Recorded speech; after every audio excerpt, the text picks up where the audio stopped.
A modern navy can contain some of the largest and most powerful machines ever built by man. Towering aircraft carriers, stealthy submarines, missile-armed destroyers, and other warships capable of striking targets hundreds of miles away.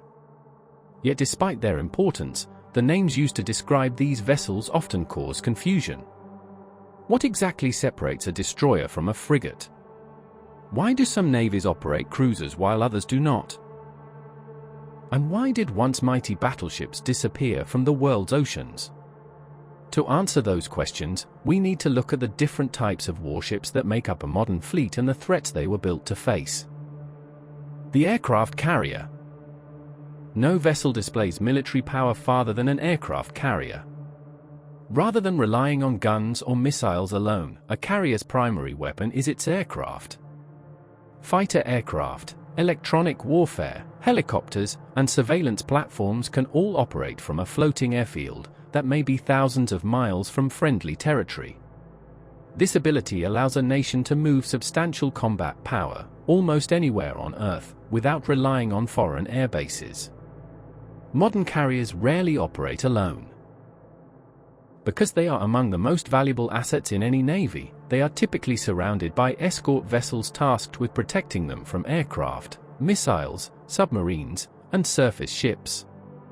In many ways, the aircraft carrier has become the modern successor to the battleship as the centerpiece of fleet operations. Destroyers. The destroyer owes its existence to a threat that terrified naval planners in the late 19th century.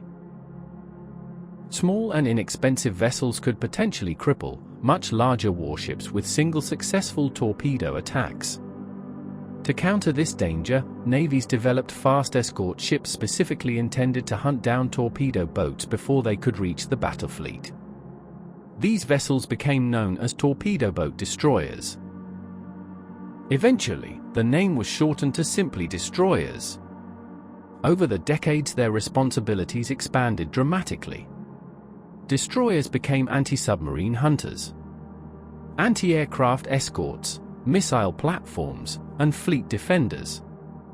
Today they are among the most versatile warships in existence, capable of engaging threats in the air, on the surface, and beneath the waves. Cruisers. Long before missiles dominated naval warfare, cruisers served as the fleet's long-range warriors. They were expected to travel great distances, protect trade routes, hunt enemy shipping, and operate independently. During the 20th century, cruisers grew into heavily armed warships capable of leading formations and supporting larger fleets. Today's cruisers continue to perform important command and air defense roles, although far fewer remain in service than during the Cold War. As naval technology advanced and destroyers grew larger and more capable, the distinction between cruisers and destroyers gradually became less obvious. Frigates. While destroyers often attract the most attention, frigates form the backbone of many navies around the world. Generally smaller and less expensive than destroyers, they are designed to escort larger ships and protect maritime traffic. Many modern frigates place particular emphasis on anti-submarine warfare. Equipped with advanced sonar systems, helicopters, torpedoes, and sophisticated sensors, they are often tasked with locating and tracking enemy submarines before they can threaten the fleet. Their combination of capability and affordability makes them especially attractive to medium-sized naval powers. Below the frigate sits the corvette. These compact warships may be considerably smaller than destroyers or frigates, but they remain dangerous opponents. Modern missile technologies allows even relatively small vessels to carry weapons capable of destroying much larger opponents. Corvettes are frequently employed close to coastal waters where their smaller size and maneuverability become significant advantages. Some are optimized for anti-submarine warfare, while others focus primarily on surface combat missions. Although they lack the endurance of larger vessels, they provide substantial combat power at a fraction of the cost. Amphibious assault ships.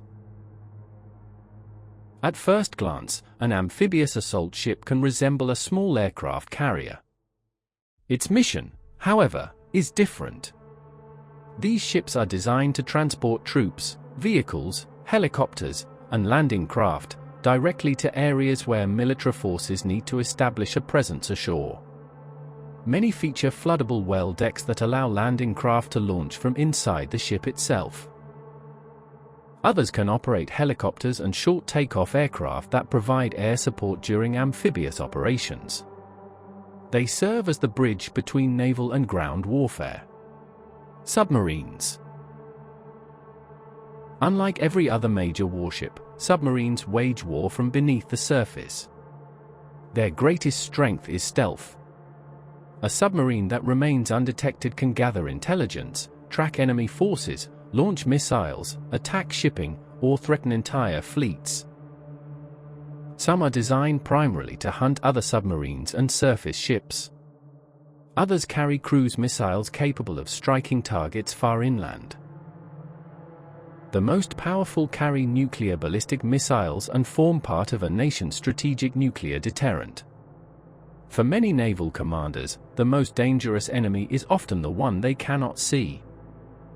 Some viewers may notice one notable omission from this list: the Littoral Combat Ship, or LCS. Introduced by the U.S. Navy in the early 2000s, the Littoral Combat Ship was designed as a fast, lightly manned vessel optimized for operations close to shore. Unlike traditional destroyers or frigates, it was intended to use interchangeable mission packages that could be swapped to perform surface warfare, mine countermeasures, or anti-submarine warfare. However, the Littoral Combat Ship is generally considered a specialized design rather than a distinct warship class comparable to destroyers, frigates, or corvettes. As a result, it is not included as one of the major warship categories covered in this video. While the concept introduced several innovative ideas, many of its original goals proved difficult to achieve, and the program has remained a subject of debate among naval analysts. Although warships often appear similar at first glance, each type exists for a specific reason. Aircraft carriers deploy air power. Cruisers coordinate and defend. Destroyers protect the fleet. Frigates escort and patrol. Corvettes provide affordable combat power.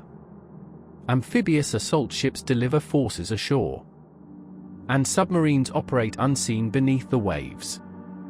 Together they form the foundation of modern naval power, each designed to solve a different problem in the ever-changing battle for control of the sea.